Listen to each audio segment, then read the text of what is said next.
ELBC 99.9 and also frequencies across Liberia.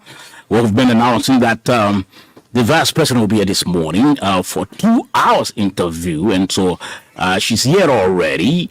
And like I said to you, two other talk show hosts, Clarence Jackson of OKFM and Abraham Goss and Wion of Freedom FM will also join me, and of course they are here already. So let me welcome my colleagues first. Before I welcome officially the Vice President. Clarence, good morning. Well, good morning, Soba. It's always a pleasure to be here. And today for me is a privilege and an opportunity to have of us the Vice President for an interaction, especially during these campaign seasons. And I thought it was important to come here to, have an exchange with the Vice President. So our people listening to us, I'm always grateful. I'm always happy every time I come here. The interaction with the Director General and all of you makes me feel better. So It's good to be here again this morning, Soba. Okay.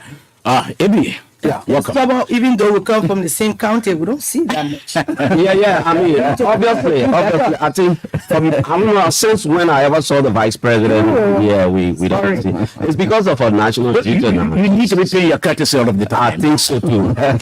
Ebi, good morning. Yeah, good morning, Soba, and good morning to all. And it's a pleasure being, like I said, always back home. Okay. And it's a great moment, a great feat, especially I like seeing this place, and it's an opportunity and a privilege actually to have an interaction with the most powerful woman currently in the country, especially owing to what our country is transforming into. And we are really looking at it from that perspective. And so I'm very happy when I received this invite and said, "Oh, you have to be here." I said, "Wow, there should be one woman I don't want to miss at all." This could be a moment, especially on our way to the vice presidency. My last interaction with her was at Truth FM.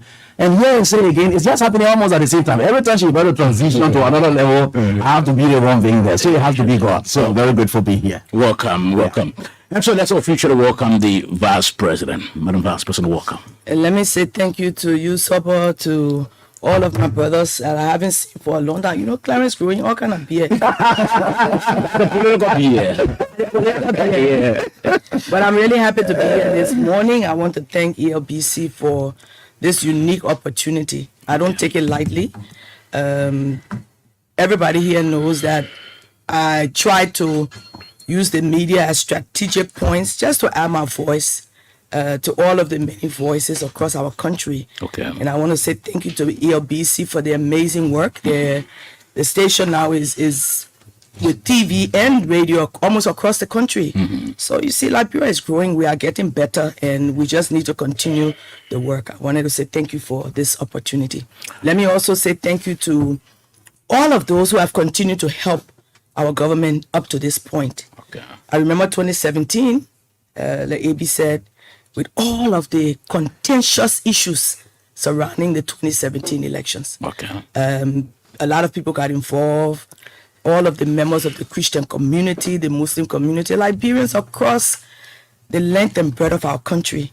And it's because of their support that in spite of all of the doomsday sayers, we were able to win these elections. Okay. I'm happy to say that at this midpoint, I'm glad of what the work that has been done, not just by government. We have had a lot of support from the international community. And I want to say in just one general sentence, because I don't want to call a name of a country and forget the other one, that everyone has really come forth with the support that they've promised to our government and their programs across the length and breadth of our country. Thank you so much to the international community. Thank you so much to the private sector. Thank you to civil society. Thank you to all of the NGOs and the small businesses across our country. We are truly grateful. Okay, Madam Vice President, thank you too for taking time off a busy schedule to appear this morning. Let me just play this tape and we can begin from there. Where there used to be at least 100 people during our time, you got 500 sitting there, and they go with their assigned salaries out of structure completely. We're going to cut them down. You don't need all of this. Yeah, it's not a reason. Well, our health sector is not resilient. Georgia is not the reason that we have a messy and weak education sector. Georgia is not the reason roads are not paved across this country. Georgia is not the reason electricity is not flowing across this country. Georgia inherited those things. Okay, so Madam Vice President, you listen to the tips that I just played, bearing the voices of the former Vice President, Josephine Boycott, and also Senator A. Darius Dale. What do you make of what you heard? You know, Soba, the fact of the matter is the Bible says out of the abundance of a man's heart, he speaks. And so if you have someone vying for the presidency that can talk about cutting civil service employees down, cutting programs down because he thinks it's too large, then people have to think twice. And I'm happy that Ambassador Boyka made this statement at this point in time so people know what we're dealing with. The fact of the matter is that we came to government, President Weah didn't downsize anyone. Remember 2006, there was a huge downsize in government. After that process, people were employed under the Unity Party. Those people, except for presidential appointees, almost all of them remain in the system today. Okay. And so when President Weah took over, he decided he would leave it as is because, of course, there were civil servants. Even in my office, everyone working for the former vice president have remained on my payroll. I had to now go and lobby for additional funding so that the few people I was bringing on board to help me would be added. Okay. And so when you hear someone say that there are too many people, government had a responsibility to bring people on board, to expand some of the sectors.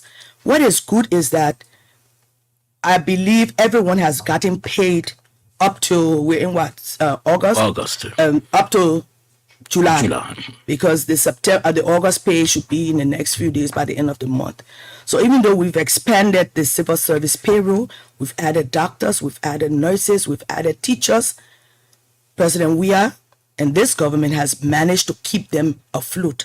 No one has been in government for, you haven't gotten paid for 10 months, for this month, for that month. So when you say you're coming to the table to cut people down, then it gives a whole different atmosphere to what we are doing. When you talk about the fact that many people graduate from the universities across our country and people need jobs. President Weah being a youth-oriented president, because a lot of the policies he's brought on board have been youth-centered. You have to find a space to expand. If we had expanded this space and not able to pay payroll, then you could have said, well, we are irresponsible. I want to thank our president for maintaining the peace, for maintaining the level of civil servants, for adding every year. There's a pressure. Right now, there's a pressure to put community health workers on the payroll.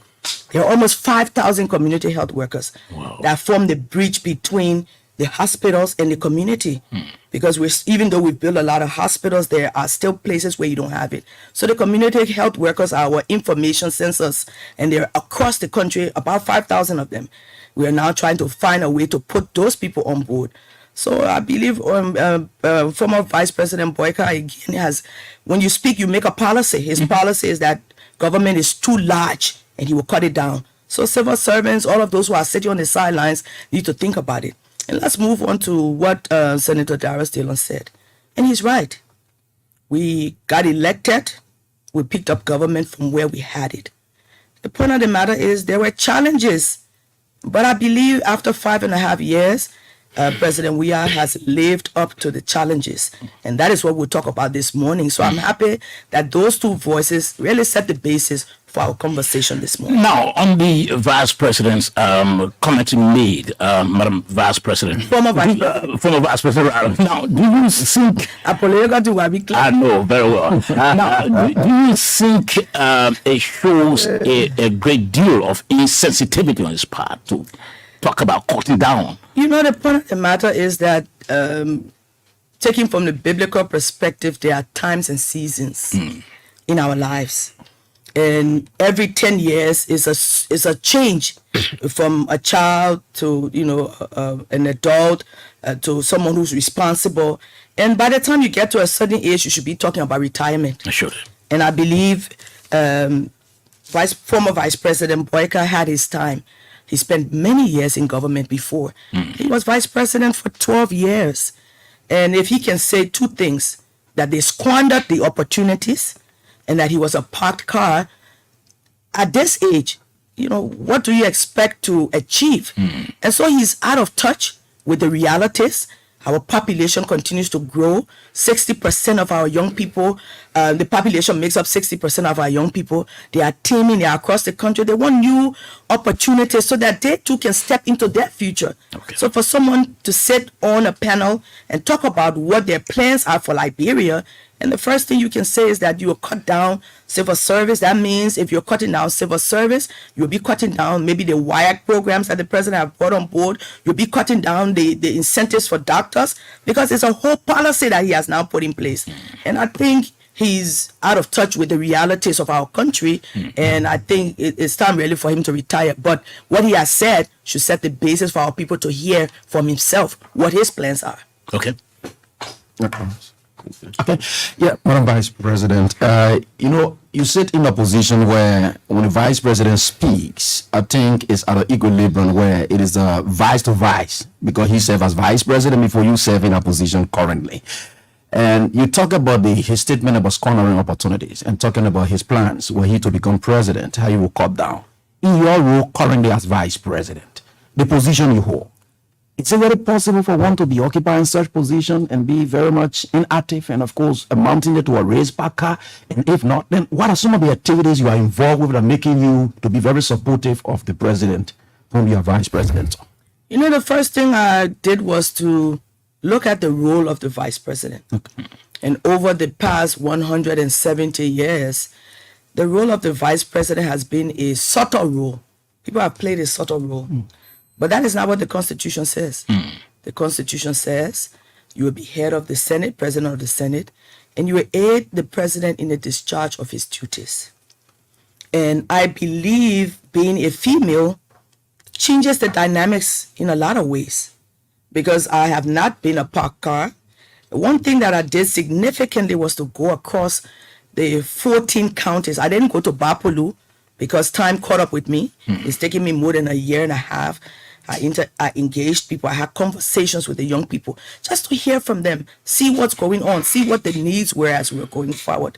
No one stopped the former vice president from doing that.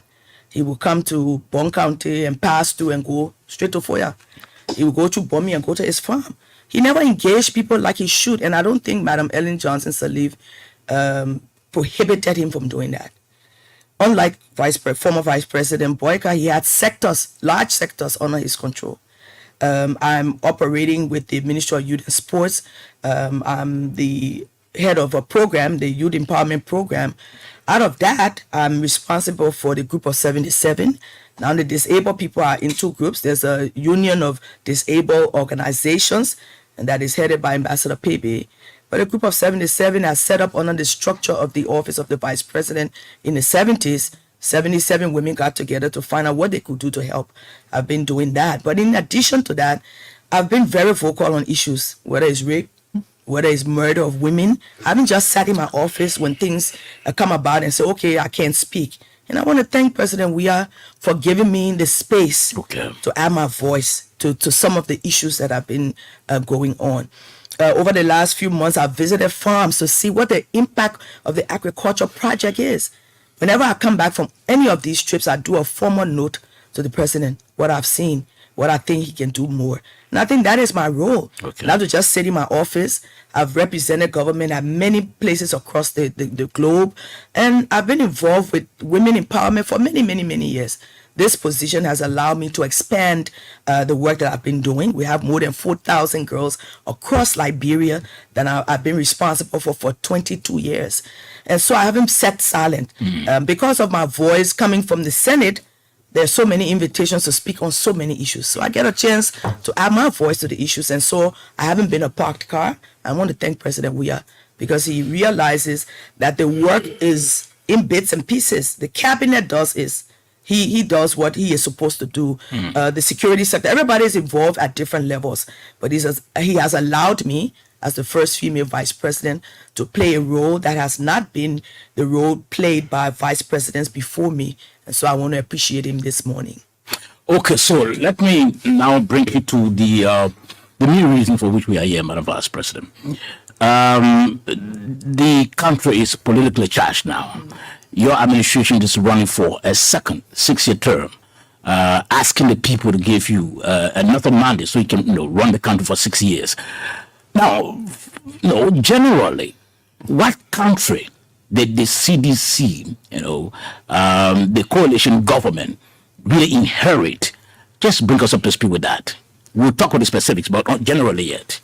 And I want to focus on what we have done, because I think what is the past is the past. Of course, it's good to give us a fair appreciation of where we were before. And when I speak about some of the issues, you'll see where we're going. Because we met government. Let's talk about healthcare. Whatever the numbers are, I believe the interventions in our government have increased opportunities for healthcare. Somebody will surprise you to note that when you hear the president say he's done more, there are hospital facilities being built all across the country. In the southeast, because of the grant from the German government, there are new hospital complexes being built from Grand Jide to Sino. Okay. Never before. Of course, there are new hospitals all over the place, small clinics here and there. I saw the pictures from the Bapolu hospital, and I know when we go to visit in the next few days, I will get to step my foot and see it. But I saw pictures coming from the amazing hospital in Bapolu.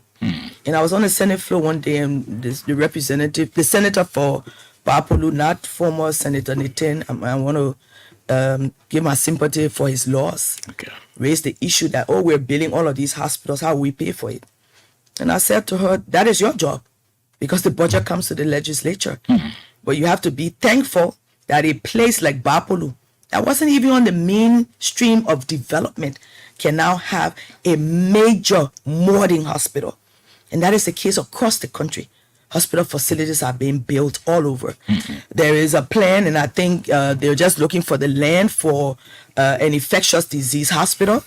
That plan is ongoing with the Ministry of Health. They're now looking for where it will be built.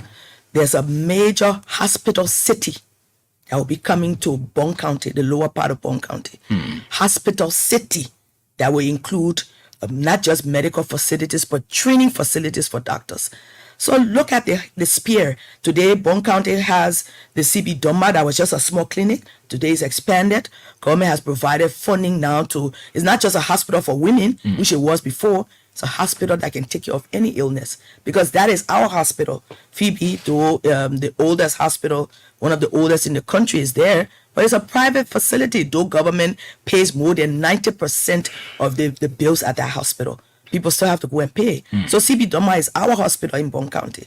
And I'm happy that this new hospital city, by the grace of God, will be located somewhere in Salala. We are now trying to identify the land so that the plans and programs can go on. We've brought more doctors on board. We've trained more doctors. Over the last 1 year, more than 16 specialist doctors have come. You know, when you go to AMWOT, you do general medicine. The government has gone overboard to ensure that specialist doctors in every area you can imagine are now in the country. We have nurses that have been put on the payroll. Healthcare workers have been included. And so I believe we are better, much better today. And so we hear the president say we've done better. This in the health sector, in the educational sector, is the same thing. We're building new major schools. Bong County, again, is a recipient. And you know, I'm proud of that because it's where I come from. But more importantly, we are one of the large counties. And so whenever there's a major thing going on, if they have 3 or 4, they will always bring one to Bong. But it's spread across the county. We've had partners that are helping us renovate the TVET institutions that we had before. The multilateral high schools that were built to provide skills training are all renovated. They are now equipped. I've visited the one in Sino. I've visited 3 or 4 others as I've traveled across the country. But most importantly, with the building of all of these educational facilities, the fact of the matter is that there are new teachers that have been trained in TVET. Okay. They will be coming into the country in the next few months to be able to man these facilities. But economics, how do parents continue to send the hundreds and hundreds of teeming young people to school? This was not an issue that President George Weah just sat in his office and said, let me do this. It was because of his experiences during the Senate. We went to work one morning and there were over 300 girls sitting on the floor at the Capitol building in the yard. And so when I passed, I said, oh, you are waiting for this. They were waiting for you, waiting for Senator Weah. I said, okay, y'all wait, let Senator Weah come. When he got to the office, we had a meeting with him. He said, what are you doing here? We're looking for wax fees. He said, so the days you have been coming here to look for wax fees, are you guys studying? They said, but we can't study if we don't pay the wax fee, we will not pass anyway. He said that day I was in his office when he said, I promise you, if I become president of this country, I will make sure that this is not an issue because it releases the burdens from the parents and the students. Today, every year you have 40,000 or more children graduating from high schools across the country. You can imagine that burden. And mind you, it's not just free. Government has to pay. WACS is an international institution. So they're not just saying, oh, we're not paying it. We have to pay it. Okay. And I'm hoping that by the time we get to next year, the president was considering even paying for the 9th graders because the burden on the parents will be reduced. Of course, public schools are now almost free. You have a small registration fee that is being paid. Look at the public universities. President Weah went to visit the Bong Technical College. And at that meeting, when the young people came and they said, oh, we can't pay our school fees, we're not able to come to school, I had asked him to go and see the facilities because in spite of all of the monies allocated during the Ellen Johnson Sirleaf time, a lot of it was squandered and the school was really in a bad shape. And I said to him, you've been dealing with this, helping us find money, to get the school back on track. Let's go and visit it. Okay. And he walked through the building. He was like, wow, how can we deal with this? And the young children said, oh, President, we have one school fee. So he said, okay, all public universities and community colleges will be free apart from a small registration fee. Today, University of Liberia has expanded. You can sit in your home and register your courses. So things are much better, Sobo. Okay. And I'm proud to say that this morning. Okay. Thank you, Madam Vice President. I just wanted to take you back to the 2 audios that were just played when Senator DeLong said most of the things happening in the country, people continue to say President Weah. It's not really the president. But he did not leave you off the hook, you meaning the Liberian Senate. He cast all kinds of doubts and expression and characterization of the Liberian Senate as being responsible for most of the things happening in the country and not the president. You're vice president of the country and president of the Senate. Do you agree with him? And I'm not sure when this statement was made, but it's been made within the last few years. And the fact of the matter is that President Weah met Liberia where it was. And you would remember Madam Sirleaf said at one point, after all of the millions of dollars spent, that the educational system was a mess. And we've taken it from that mess. It's not 100%, but I believe we've done much in terms of training, providing capacity, opening the educational space for our young people. More people are now attending schools, and we've taken it from the mess to much better. And I think that's what Dylan was talking about. Every decision, and decisions are made in the country in 2 ways. The president, who's the head of the executive branch, that is responsible for the implementation of programs and putting in place his vision, has a responsibility through the ministries and agencies to make sure those policies are implemented to the letter. But the financial part of it is given to the legislature to also say, okay, let's tweak it so. In the end, the budget that supports the president's agenda is passed by the legislature. And so if we want more done, then we have to dig deep in our hearts and see where the adjustments can be made. The law was passed during the Talbot era that a minimum of 25% of the national budget should go to education. You're talking about in the late 70s. That law was passed taking into consideration the fact that education. If you educate your population, then the explosion that we all want will take place. It's not expected that government will go and build houses and give you businesses, but the fact is we are supposed to create an enabling environment. And I believe hopefully we should be able to meet that 25%, because you've heard Minister Soni talk about we need $1 billion in the educational sector. to make sure all the schools are properly fitted. Teachers are in place. Computerized digital learning, which is the new way, are in place. So we're doing the best we can after 5.5 years. Much more needs to be done. So the budget needs to be considered. We'll be doing that, I believe, at the end of the year or early January. The budget for 2024, by the grace of God, if we're re-elected, will now be considered. What can we look at? What can we cut down? So that we are able to provide that 25% in the educational sector. How can we all lobby with our partners to help us raise this $1 billion that we need to really catapult our system from where we've taken it now to the best in the world? It can be done. It's been done in other countries right around us in the region. So we have to tie our belts and see what we need to do. And I think Liberia will continue to be better under the leadership of President George Manneh Weah. Okay. Over the years, I see you so passionate about education, especially when you talked about the Bond County Technical College. At some point in the county, all of you were working together, and I know you once upon a time said it was your heartbeat and for the education of the children there. You're in a privileged position as the vice president. I just heard you talked about monies that were squandered from the Bond County Technical College. The Anti-Corruption Commission did a report. A lot of people, including some of the lawmakers, were named in our report. What do you think about their prosecution? I mean, up to now, no single person has gone to court, even though there's an audit report on the BCTC. And you see, people again blame President Weah for corruption. And I think it is unfair. The reports coming from GSC covers every sector.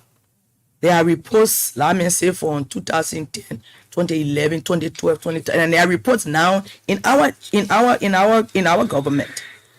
The law requires that the GSC does the reports go to the legislature, and copies are given to the executive. In the executive, the LACC is responsible. Of course, we had a few rumbles in the LACC. Some changes were made, adjustments in the law. LACC continued to say that they wanted prosecutory powers, and that if they had to continue to wait for the Ministry of Justice to do all of what it needed to get people to the court, it would take too long. They now have those prosecutory powers. Now, we're looking forward to the LACC. There are new people who have been appointed. I think there are some roadblocks. The legislature is supposed to be coming back in the next few days to complete some work. I'm hoping that the new members of the LACC will be confirmed so that they can begin this work. They have a lot of work to do. The president cannot overstep the LACC and say carry people to court. So I believe the new team that's coming on board by the grace of God will have a large order. We're willing to see what happens to all of these things to set a new standard that it is unacceptable for public officials to mismanage funds that belong to the country and nothing is done. So I'm looking forward to seeing what comes out of them. Okay, so Madam Vice President, the government was elected on the mantra of hope for change, which I mean all of us know. Is that hope a reality today? I believe it is, or else I wouldn't be on the radio song. There was a young man who spoke at one of our rallies. I forgot the district. He's in the 12th grade. I think he's graduating, and he spoke from a position of a young person in today's Liberia. I really hope that ELBC will find time to play this young man's message to other youths across Liberia, speaking about where President Weah took them, the stress that he has relieved from their parents, the stress he has relieved from them in providing them with all of the opportunities that they did not have before President Weah took place. Okay. And when you talk about change, hope for change, we asked them in 2017, believe in us. Believe in the team that the president is going to put together. Believe in the vision of the president for a better Liberia.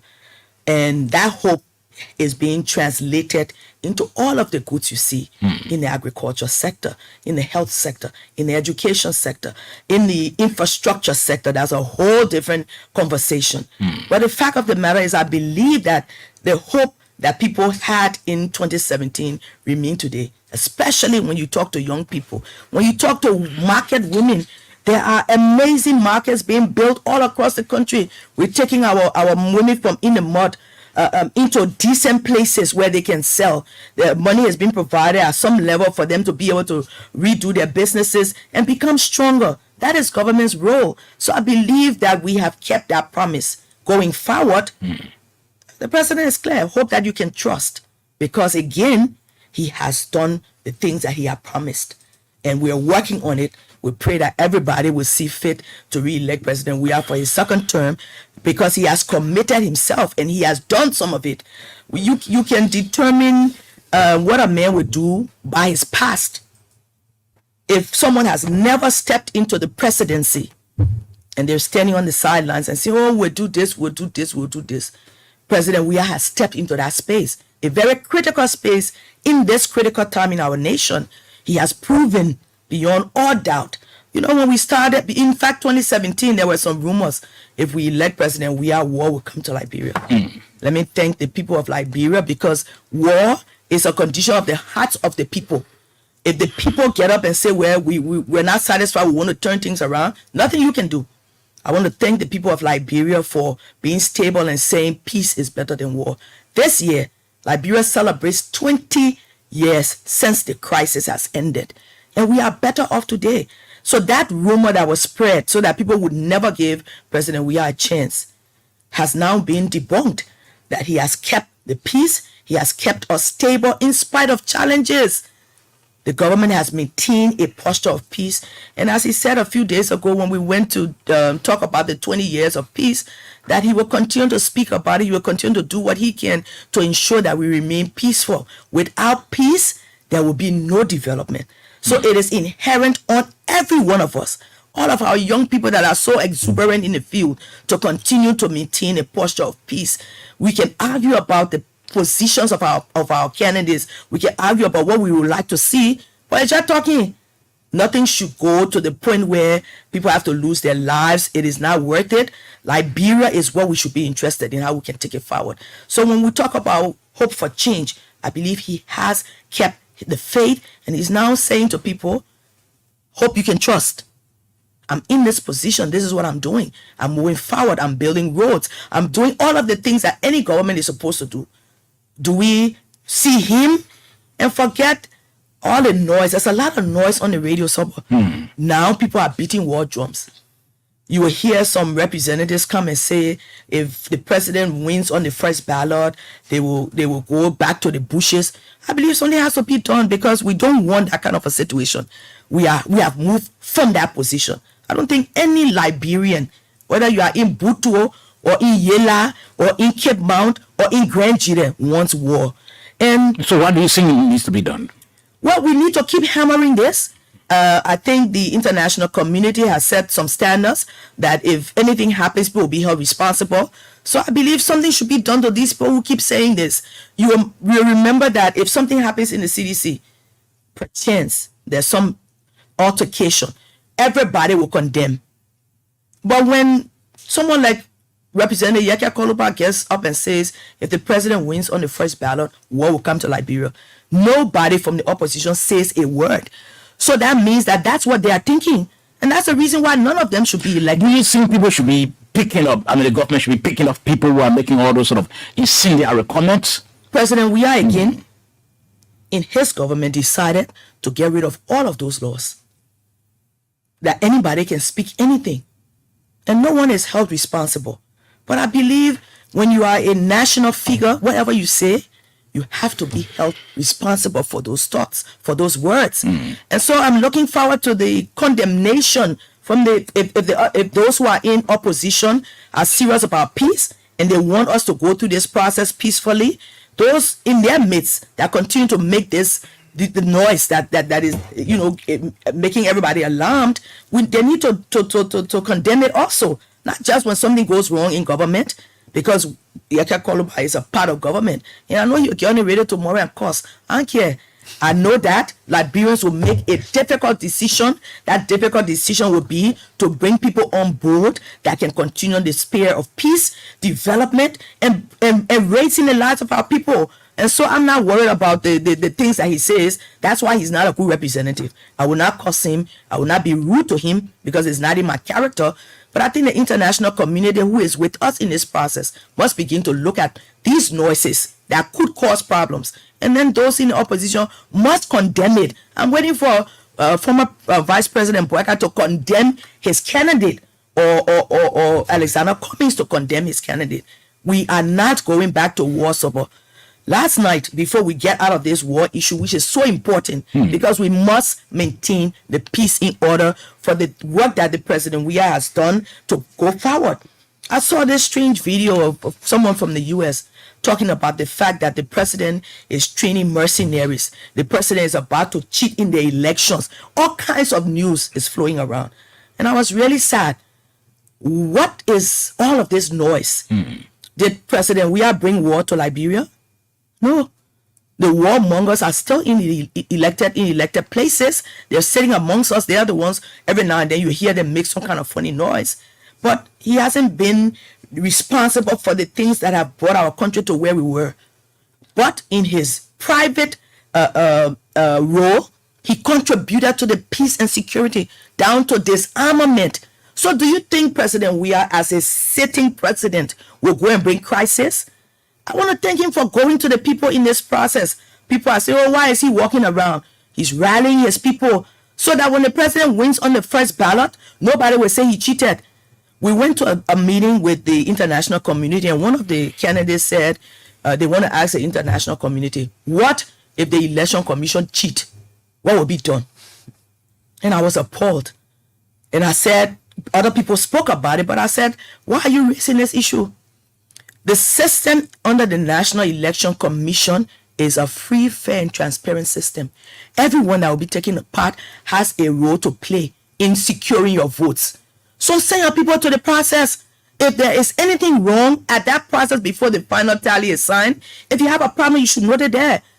But you can't keep sitting on the radio and making people think something will happen. Look at the thousands and thousands of people that follow the president at every site. So can you say that after we win the elections at the first ballot, because that's what we're drumming, that we don't have money to go to second round? We have roads to build. We have hospitals to build. We have more people to put on the payroll. We have much to do to empower our young people. By the time we go to second round, the funding that can be used in second round can be used for something else. So the president's agenda continues. So we're asking our people, come out on that day, cast your ballot so that the president wins on the first ballot so the country can go forward. So people need to stop. I think the media needs to talk about it more. We want peace. We want peace. And the elections will be free, fair, transparent, and peaceful by the grace of God. Madam Vice President, it's unfortunate that people continue to beat war drum in some corners. I'm not sure Liberian children who were born recently want to listen to war because we know what the country went through. Sometimes a lot of people say one of the reasons why people say what they say, what people talk the way they talk, is because of the way we militarize our politics. You know, partisans of almost all of the political parties in the country wearing military regalia, they're wearing boots and all these things, and you people who are head of the different political parties seem not to want to say anything about these kinds of things. Do you think we need to demilitarize our politics? And I agree. But let's go back a little bit. And I'm a member of the coalition of CDC. Each party has its own way. From 2005, the regalia you see on the CDC has been their regalia as an opposition member of government. But let's look at the history. In 2005, say what you want to say, depending what side you're on, CDC accepted the results. They did not contest it. There were no loud voices calling for the government not to be seated. President Weah went and actually attended the inauguration. To the chagrin of the people in the CDC, they felt they had been cheated and that his presence there would give justification to the government. He says this process is over, we'll get our time. 2011, similarly, after the first round with all of the noise, President Weah said, okay, we believe we'll be cheated again, so let everybody just stay home. We're not getting involved in the process. People stayed home. Did he go to court? No. Did he make any kind of incendiary remarks? No. Even on November 7th, when the CDC headquarters became a place of terror and death, President Weah continued to talk about peace and development. So you know, with his history and what he has done, that he will never be someone to come and say, oh, let's bring war. You are not seated in government. You have responsibility. He wants a second term to complete his work, to cement his legacy in Liberia. Why would he be drumming up war? But we have to continue to talk about it. And I'm happy that we're in our 20th year. Every time President Weah speaks, listen to him. He says if anybody comes with any provocation, jump over it. You know, he says these things in a simple way because we have a lot of people who just want to have it in a simple way. They don't want the big English that we all speak. Get to the issue, talk about it. We are trying our best. But what CDC is wearing is their regalia. You can't ask them not to change what they're doing, but we can change our rhetoric. We can change our interactions. The person who will lose most in these elections, if any crisis occurs, will be President Weah.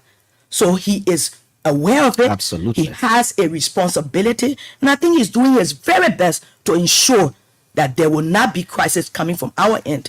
The others need to also think about it. No elections, Sobo. 2023, 2020 now, 2020, whatever. No elections is as important as the future of our country. And that is the message of our president that each of us need to relay over and over. Let us go to this process. And I believe we'll win in the first round. Look at the numbers. Look at the numbers. We're about to go to Bomi and Cape Mount. You will see similar numbers across the country. 2017, the numbers were the same. And people were still saying, oh, the president will not win. Nobody should elect him. The Liberian people are not unwise.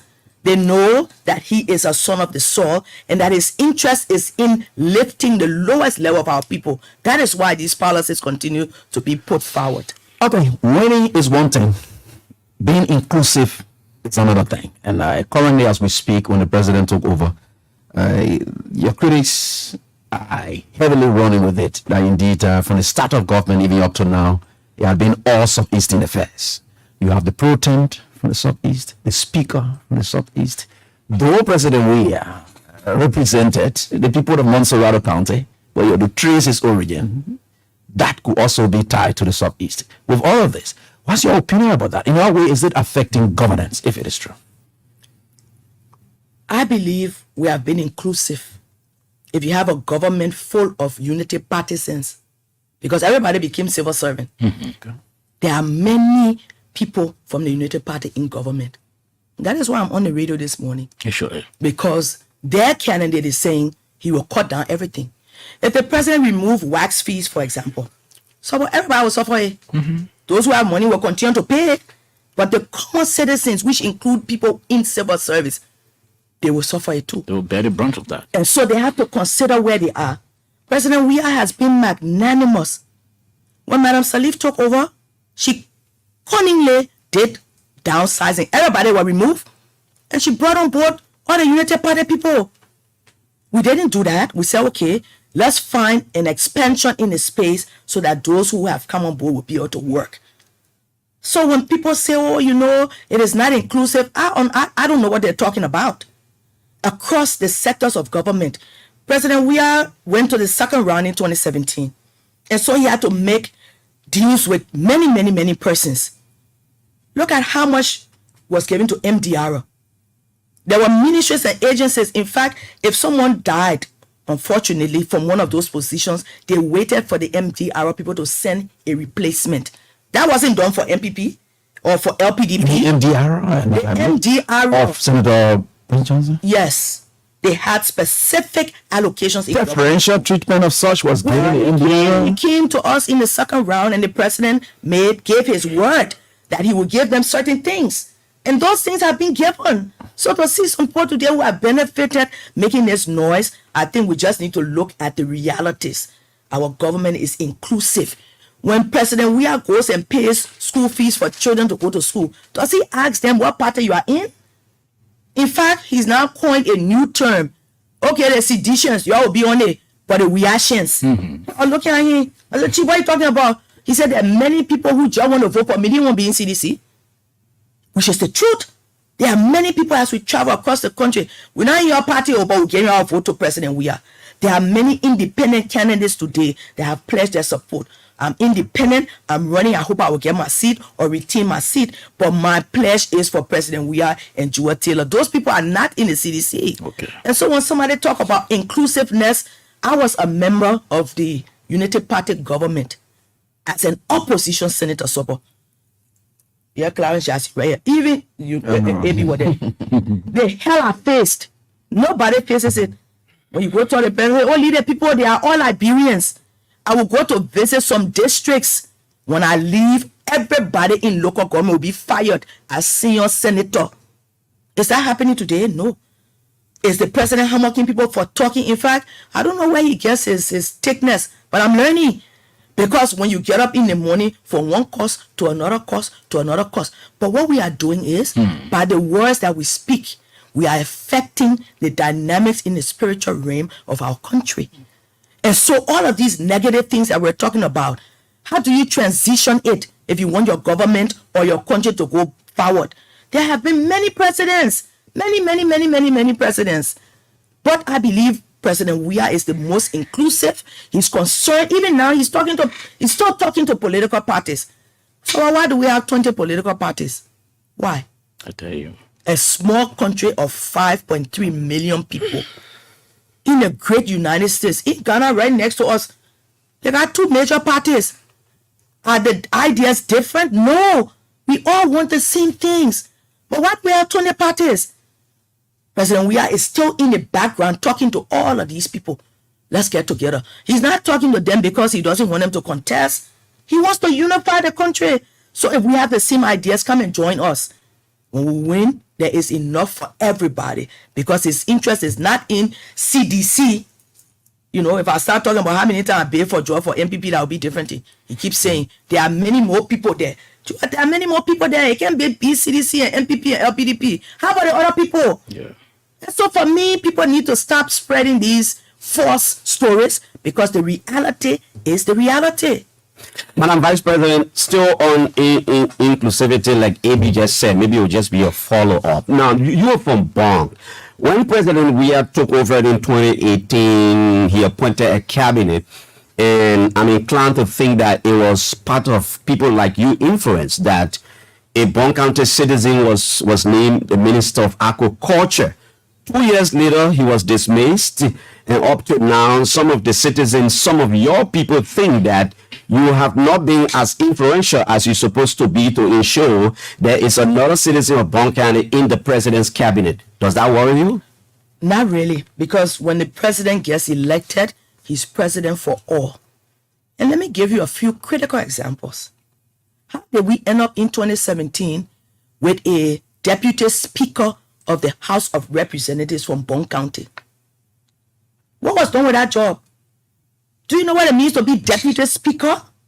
Bong County held that position, and at a particular point in time, the deputy speaker decided that being deputy speaker was not as important as being senator for Bong.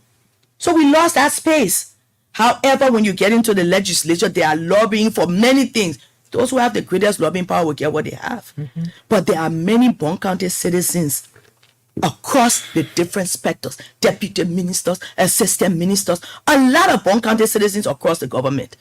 We may not have a cabinet minister per se, but there are ministers at very high technical levels in this government.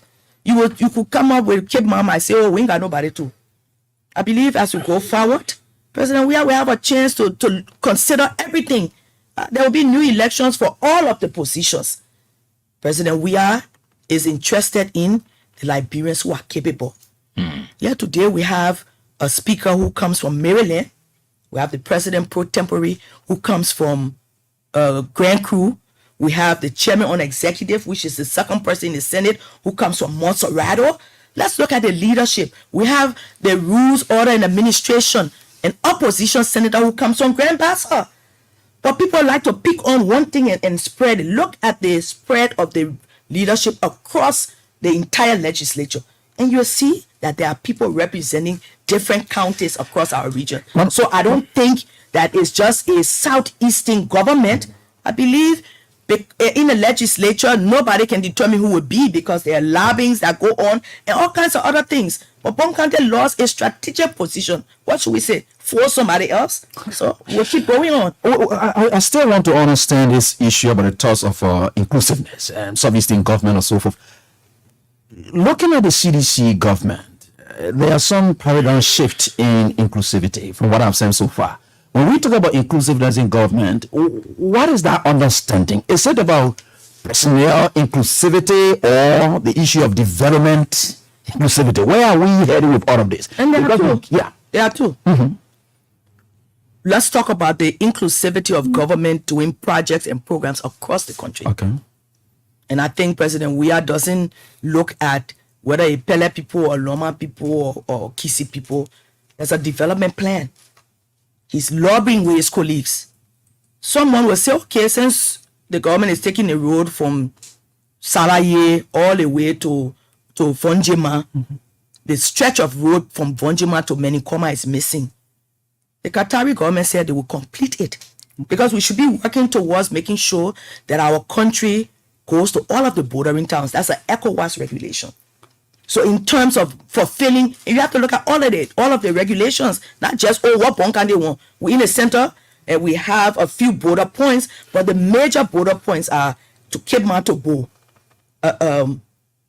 Ganta to Lobato, Grand Chile to somewhere else. So when he goes to ECOWAS meetings, they are asking, where are we? So he has to also be able to fulfill that requirement. And when you come to me as an investor or an international donor to a project, they decide the roles that they want to do.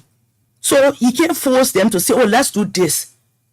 A few weeks ago, you heard the president signing the agreement for the Southeastern Coastal Highway. The Southeasterners are complaining, they're facing the road to Lofa, they're facing the road here, they're doing the other one. The American for our own region, he has forgotten us. No, he hasn't.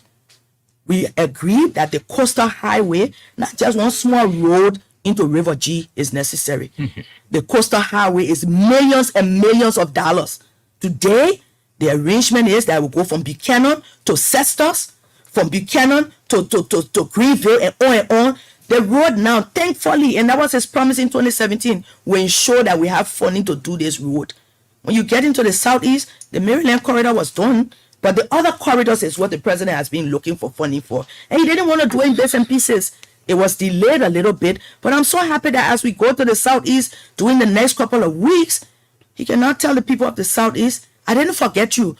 But the problem in the southeast for 170 years, Sobo, no government even dealt with it. Now he can say, we now have an agreement that this will be done. So the Southeasterners will also be happy. You will say, the government full of Southeasterners. But we're talking about road to Lofa County. That was never done. It was done now in our government. You're talking about the road from Robertsport now to Medina. Never done. So there are major things happening. And for him, the president always says, Liberia not the Southeast. Liberia not Bonkante. Because I'm vice president, I could go be making us Bonkante. He has been inclusive in the governance structure across the country. When he's hiring nurses and doctors, he don't say, let's just do Southeastern nurses. They bring a batch. There are 2,500 nurses. He said, you're putting on the payroll. There are 2,500 teachers. You're putting on the payroll. So everybody is benefiting in an inclusive way as it relates to governance. But as it relates to the structure, the governance structure at the political level, whether it's legislature, Senate, people in government, and maybe we need to take time and look at the structure in its entirety and not look at the fact that, President pro tempore is from the president county. He happens to come from there. Was he not elected? That's the point. He was elected. He was elected. So he wasn't somebody that the president handpicked and say, you got to carry the person. No, he had to go lobby with everybody. Same as the speaker. The lobbyings were done, concessions were made. Bonkande said, okay, we'll support you because we want a deputy. So we gave our vote, all of the Bonkande legislature, because we were getting the deputy speaker position. So nobody forced anybody. In terms of the leadership at the cabinet level, there have been a lot of changes going on. But I think President Weah's intent is to ensure that there are credible people at the helm of government in the different areas. Okay, so let me get your So we are inclusive in both areas. Sure, you said it out already. Let me get your reaction to this. The goal of the PAPD, Madam Vice President, is among other things to reduce poverty. Do you think, what is your reading? Are Liberians better than 5 years ago? And I want to thank you for this important question. When we talk over